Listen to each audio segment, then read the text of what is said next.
बहुत समय पहले की बात है।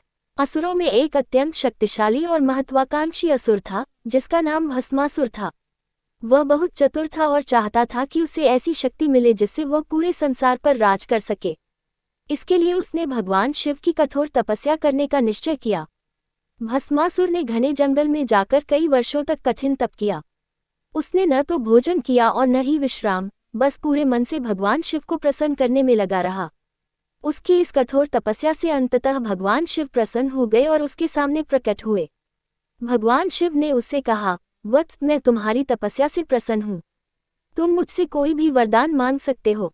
भस्मासुर बहुत चालाक था। उसने तुरंत कहा, हे महादेव, मुझे ऐसा वरदान दीजिए कि मैं जिस किसी के सिर पर हाथ रखूं, वो तुरंत भस्म हो जाए। भगवान शिव, जो कि भोलेनाथ कहलाते हैं, उन्होंने बिना अधिक सोचे समझे उसे यह वरदान दे दिया। जैसे ही भस्मासुर को ये शक्ति मिली, वह बहुत घमंडी और अहंकारी हो गया।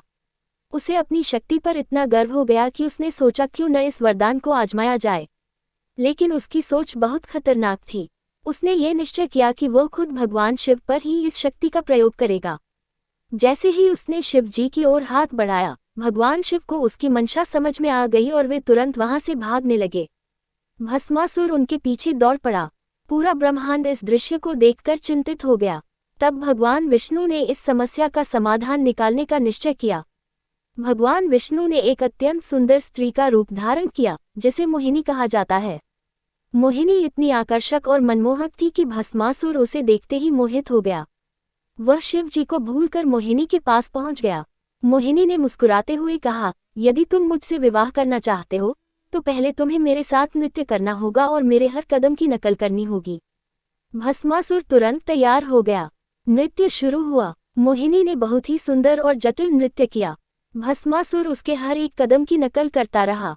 धीरे धीरे नृत्य तेज और कठिन होता गया, लेकिन भस्मासुर मोहिनी के आकर्षण में इतना डूब चुका था कि वह बिना सोचे समझे सब कुछ करता जा रहा था। अंत में मोहिनी ने एक चाल चली। उसने अपने हाथ को धीरे धीरे अपने सिर पर रख दिया। भस्मासुर, जो उसकी हर हरकत की नकल कर रहा था, उसने भी बिना सोचे समझे अपना हाथ अपने सिर पर रख लिया। जैसे ही उसका हाथ उसके सिर पर पड़ा, भगवान शिव के दिए हुए वरदान के कारण वह तुरंत भस्म हो गया। इस तरह उसकी अपनी ही शक्ति उसके विनाश का कारण बन गई। इस कहानी से हमें ये सीख मिलती है कि शक्ति और ज्ञान का उपयोग हमेशा समझदारी और विनम्रता के साथ करना चाहिए। अहंकार और गलत इरादे अंततः विनाश की ओर ही ले जाते हैं।